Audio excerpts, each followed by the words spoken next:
Hello guys, welcome back to Karim's Biology. This is class 10 biology and we have been discussing the lesson excretion, the wastage disposing system. This session is part 2 and in this session we are going to learn about details regarding excretory system in human beings. So let us enter into the topic. Subscribe now and press the bell icon. Never miss an update. Children, in our body we have different systems. For instance, we have a digestive system which is meant for the digestion of food material. We have a circulatory system that transports hormones, digested food material and waste material from one part of the body to other part of the body. And we also have a respiratory system in which exchange of gases takes place, right? Like that, we have separate system meant exclusively for the removal of waste from our body. And what is that system called? That system is called urinary system or excretory system. But children, do you know why we call it a system instead of calling as an organ? Very simple. System is nothing but a group of organs that collectively work together to complete a particular task. So the job of the excretory system is to remove the waste from our body and to send it out. Right? And this cannot be done by one organ or two organs. There are set of organs required. There are a group of organs which collectively work together to separate the waste from the body and to send the waste from the body. And all these organs in that particular system, they work together to complete one task. What is that? Separation of the waste and sending the waste from the body. So that is why as the group of organs are involved in doing a particular task, that is said to be a system. So excretory system is a system because in excretory system there are some organs which work together to remove the waste from our body. That's why it is called urinary or excretory system. Remember children, whenever you come across the word urinary, it is related to excretory system. So finally what I want to say is that the organs which are concerned with the formation, storage and elimination of urine constitute the excretory system. Elimination of urine means removal of the waste from the body. Now let us find out what are the organs in the excretory system that are responsible for the process of excretion. As I told you earlier that we have a pair of kidneys in our body. A pair means two in number. You can see in this animation there are two kidneys over here. So the second set of organs in the excretory system are a pair of ureters and the third organ is urinary bladder. Okay, so these are the pair of ureters and this pear-shaped structure that you see here is urinary bladder and the last one is urethra. So these are the organs in the human excretory system. Once again, look at this animation, a pair of kidneys, a pair of tube-like structures called ureters, a pear-shaped bag-like structure called urinary bladder and an opening called urethra. Now let us study about these organs one by one. The first organs in our study are kidneys. What I told you? I told you that we have a pair of kidneys. But where are they located? Where these kidneys are located? So let us find out. Location. In human beings, there are a pair of bean-shaped reddish brown structures. A pair of bean-shaped reddish brown structures located where they are located in the abdominal cavity and attached to the dorsal wall, one on either side of the backbone. Okay, now let us learn about this with the help of a diagram. What is the first point in that? In human beings, there are a pair of bean-shaped. So what is the shape of kidney? The shape of kidney is almost similar to a bean. Have you seen a bean seed? This is the bean seed and this is a kidney here. Now just compare the shape of a bean seed to that of a kidney. Almost both of them are appearing similar, right? That's why whenever we sometimes talk about shape of kidney, we say that kidneys are bean-shaped organs. And what is the color? Reddish brown. Color is reddish brown. You can see over here they are reddish brown structures. Where are they located? They are located in the abdominal cavity. Do you know what is abdominal cavity? Let me tell you. Children, in our body we have a dome shaped structure, right? This is the dome shaped structure. And can you guess the name of this dome shaped flat muscular structure? Let me give a clue that it helps and plays an important role in inspiration and expiration in breathing process. Yes, children, I am talking about diaphragm. So this is the diaphragm. The presence of diaphragm divides our body into two cavities. There is a cavity which is in the chest called chest cavity, or also called thoracic cavity. And can you tell me what are the organs present in the thoracic cavity? Lungs, which are involved in the respiration process. And below the diaphragm, there is one more cavity in which our digestive system is located. Can you tell me what is this cavity called? This cavity is called abdominal cavity. Now did you get my point? And what is the location of kidneys? Kidneys are located in the abdominal cavity. But where in the abdominal cavity? We have body wall. So this is the body wall at our back. This is the body wall at front. Okay, and this is called ventral body wall, and the body wall behind is called dorsal body wall. Where are they present? They are attached to the dorsal body wall. Just now I told you. Okay, so this is the dorsal side. The back side is called dorsal side. Your back is called dorsal side, and the front part is called ventral side. Are you getting my point? And what I am saying, the kidneys are attached to the abdominal cavity. Where? Dorsal body wall.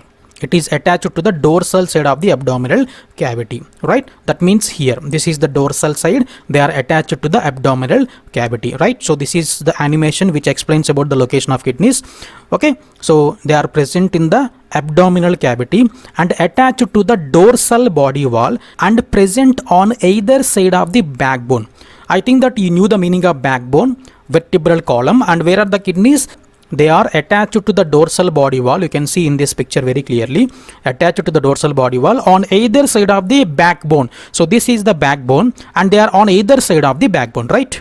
But there is something strange that you should notice in the location of kidneys, in the position of kidneys in particular. What is that? The right kidney is slightly lower than the left kidney. Can you guess the reason why right kidney is slightly over than the left kidney? By looking at this animation, can you make a guess why right kidney is slightly lower than the left kidney? Yes, over here you can see a brown colored organ, very big organ. It is the gland associated with digestion. Can you tell me what is this gland? And it is the largest gland in our body. Yes, this is liver. You can see in this picture very clearly. This is the right kidney. This is the left kidney, and right kidney is slightly lower than the left kidney. Right kidney is slightly lower than the left kidney. The reason is because of the presence of liver. Okay, you knew that liver is the largest gland in our body, and the liver occupies much place in the abdominal cavity. That's why this big liver occupies some space. As a result, the right kidney will be slightly pushed towards the lower side. That's the reason why the right kidney is slightly lower than the left kidney, right? So that's about the position of the kidneys. Now let us talk about the size of kidneys. The size of the kidney is 10 centimeters in length and 5 to 6 centimeters in breadth. So if you measure the size of kidney with the help of a scale, the length of the kidney is approximately 10 centimeters and the breadth is between 5 to 6 centimeters. That depends upon the person. Okay, that's about the measurements. And each kidney is convex on outer side and concave on inner side. Okay, so this is the kidney. This is the outer side of the kidney. This is the inner side of the kidney. Let me repeat. This is the outer side of the kidney. This is the inner side of the kidney. Now can you tell me the shape outside and inside? Yes, the outer side of the kidney is somewhat bulged outside, hence it is in convex shape. Whereas the inner part of the kidney is curved inwards. It is curved inward. That's why it is taking a concave shape, right? That's about the shape of the kidney. Can you see some crown shaped structure which is in yellow color attached to the tip of the kidney? It is in fact attached to both kidneys, and this is the adrenal gland associated with endocrine system. Okay, about endocrine system you will be learning in your 5th lesson. Okay, so that's about adrenal gland. Now let us talk about the parts that are attached to kidneys. The inner side of each kidney has a notch called fissure or hilus. Okay, so inner side, I told you, this is the outer side which is convex. This is the inner side which is concave. And what is this point saying? The inner side of each kidney has a notch called fissure. Notch. Can you see over here? This is the depression or deep part called notch. What is it called? This notch towards inner side of the kidney is called fissure, also called hilus. Right? Now can you see that some tube-like structures are attached to the kidney at hilus? Okay, they are blood vessels and another tube called ureter, which we will be discussing. So what are they? A renal artery and a renal vein enter and exit the kidney through the fissure or hilus. Now one point is clear, that this deep depression towards the inner side of the kidney is called fissure, and fissure consists of renal artery. Children, you have to remember that whenever you come across the word renal, that is associated with kidney. Okay, now I am saying that this is renal artery, means this is the artery which is associated to kidneys. In the previous lesson only you have learnt that the arteries bring oxygenated blood from the heart to the parts. So by this, now can you tell me what may be the function of this renal artery? Yes, renal artery consists of pure blood. Pure blood in a sense, it has oxygen in it, and the blood will be supplied to the kidney. So in other words, this renal artery brings the oxygenated blood from heart to kidney along with the waste. Understood? And then renal vein. Renal vein, you know about vein. Veins are the blood vessels that carry deoxygenated blood. That is the blood from which the O2 has been removed from body parts to the heart. Right? So these are the two blood vessels attached to the kidney at hilus. But can you find another structure, another tube-like structure? Yes, this is called ureter, and about ureter we will be discussing within a couple of minutes. Okay, so this is the animation that shows about the position of different blood vessels. So this deeper part is called hilus or fissure, and you can see two blood vessels are attached. So this is one blood vessel which is going into kidney. It is entering into kidney. This blood vessel is actually taking the blood from the heart into the kidney. That is why it is called renal artery. And this blood vessel, after blood enters into kidney, the blood will be purified and O2 will be removed. Now the blood will again go to heart, will be transported to heart with the help of renal vein. So renal artery takes the blood into the kidney, renal vein collects the blood from kidney and transports it to the heart. Right? So that's about the blood vessels that are attached. Now you can see in this animation very clearly, this is the renal artery. This is the renal artery bringing the unfiltered blood into the kidney. Unfiltered means the blood along with the waste. This is the renal artery bringing the unfiltered blood into the kidney. Within the kidney, blood will be purified and the waste will be separated from the blood, and that waste will go through the ureters to outside. Right? And this is the renal vein. The renal vein now collects the blood which is filtered and again send it back to heart. Alright children, so that's about the functions of different blood vessels attached to the kidney. Okay, and now a tube called ureter arises from the hilus of each kidney and connects behind with urinary bladder in the lower part of the abdomen. Okay, there is one more tube-like structure attached to the kidneys which is called ureter. Okay, and from where it arises? The ureter arises from the fissure or hilus. This is the ureter. Can you see over here? This is the ureter which will be arising from the kidneys, right? And where is it going? It is arising from the fissure. And where is it going? It is connecting this tube-like structure. Actually, there are a pair, that means two in number. Two ureters are there, each one arising from the fissure of each kidney. And after their origin, the ureters are extending towards the lower part of the abdomen. And where are they going?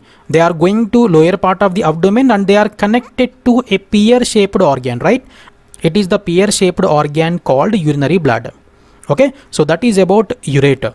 Okay, now let us learn about ureters in detail. There are a pair of whitish, narrow, distensible and muscular tubes of 30 centimeters long. Distensible in a sense that they can be stretched, right? They are muscular tubes. That means they are made up of muscles. Particularly they are made up of smooth muscles, and the length is 30 centimeters. Their length is 30 centimeters. So look in this picture. These are the pair of ureters which are originating from the hilus of each kidney, and then they are growing towards the lower abdomen and they are opening into the pear-shaped urinary bladder. Right? So what I told you, each ureter arises from hilus of kidney.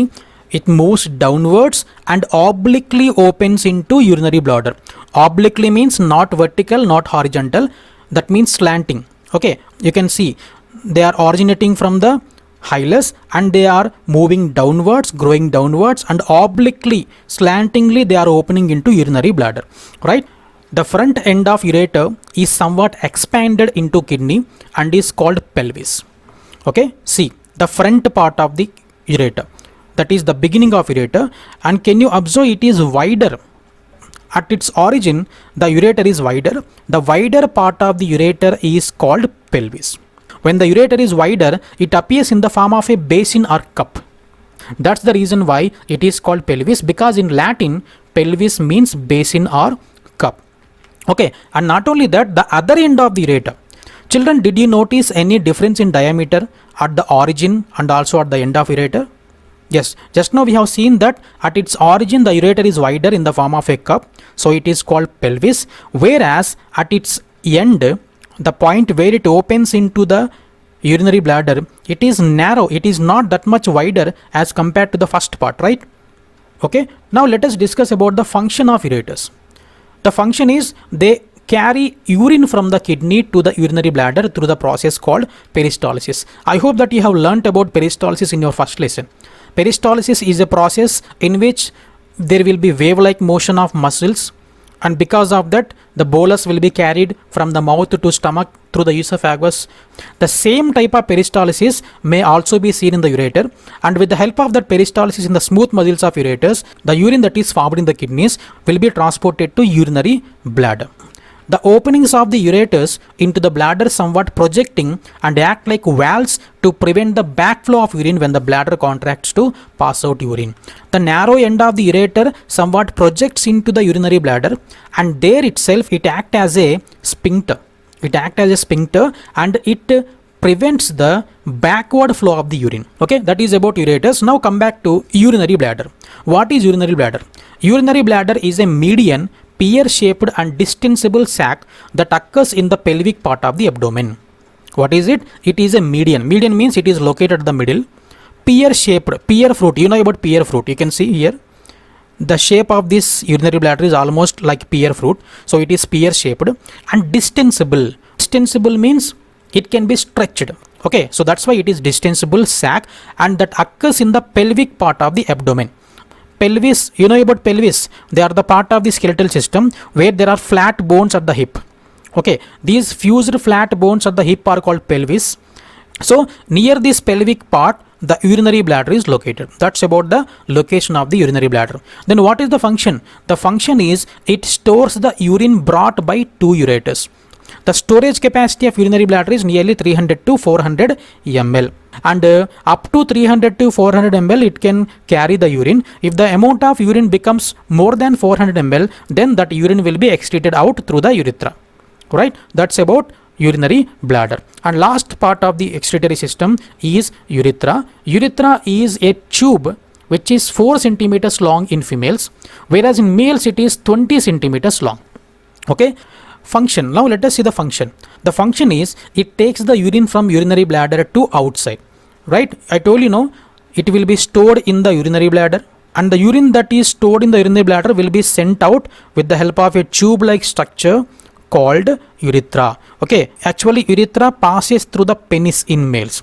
That's why the length is 20 centimeters, and the opening of the urinary bladder into urethra has a ring of muscles or sphincter.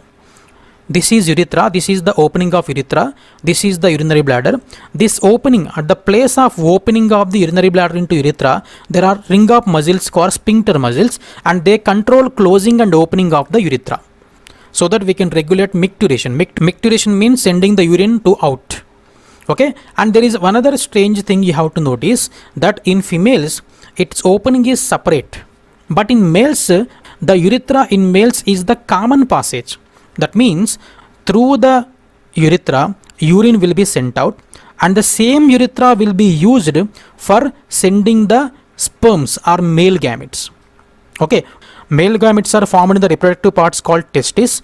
So that male gametes in the form of semen, they will be transported through the urethra to outside.